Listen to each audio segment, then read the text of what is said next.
પ્રેમ, વિશ્વાસ અને લગ્નના સપના, પણ જ્યારે પ્રેમના ચહેરા પાછળ દગો છુપાયેલો હોય તો એવો ભયાનક અંત આવે છે કે આખો દેશ હચમચી જાય.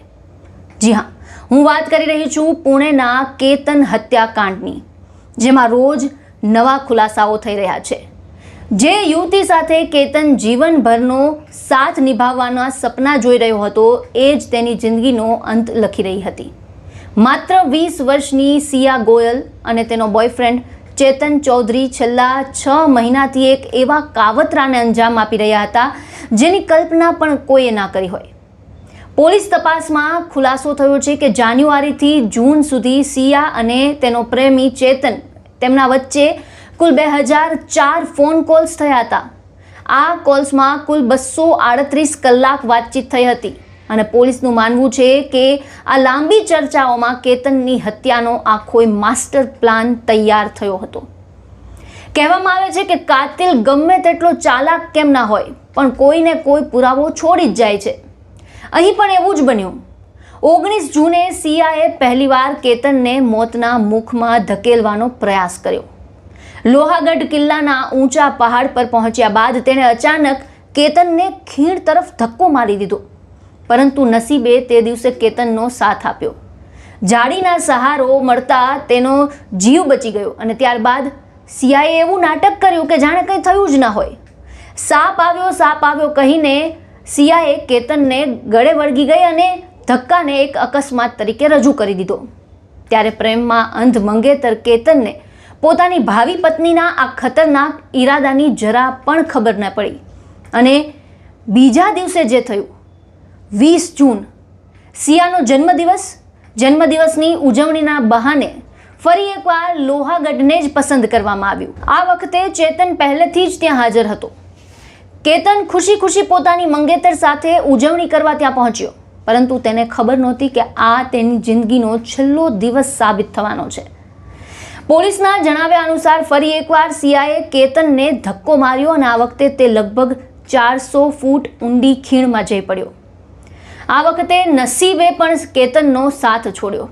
ઘટના બાદ સિયાએ મગરના આંસુ વહાવવાનું શરૂ કર્યું. તેની એક્ટિંગ એટલી જબરદસ્ત હતી કે શરૂઆતમાં કોઈને તેના પર શંકા પણ ના ગઈ, પરંતુ કેતનની બહેનને સિયાની કેટલીક વાતો ખટકી.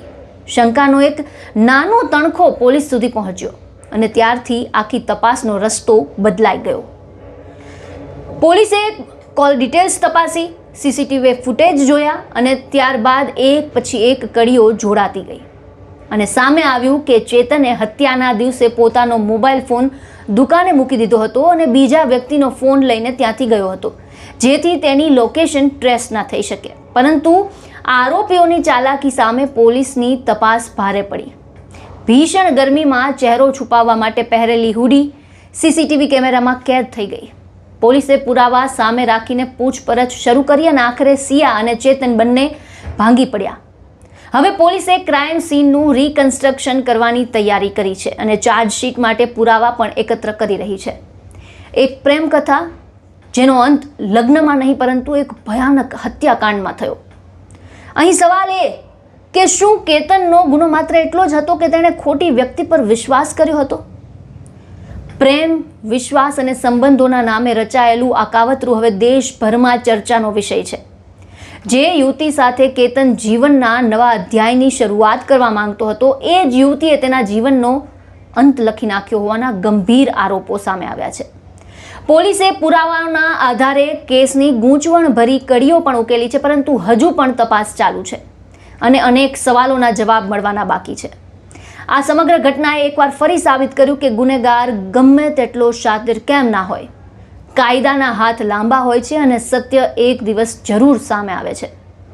આ કેસ અંગે તમારા શું મત છે અમને કમેન્ટ બોક્સમાં જણાવો અને આવી જ મહત્વપૂર્ણ અને તાજી ખબરોથી અપડેટ રહેવા માટે અમારી ચેનલને લાઇક, શેર અને સબસ્ક્રાઇબ કરવાનું ભૂલશો નહીં.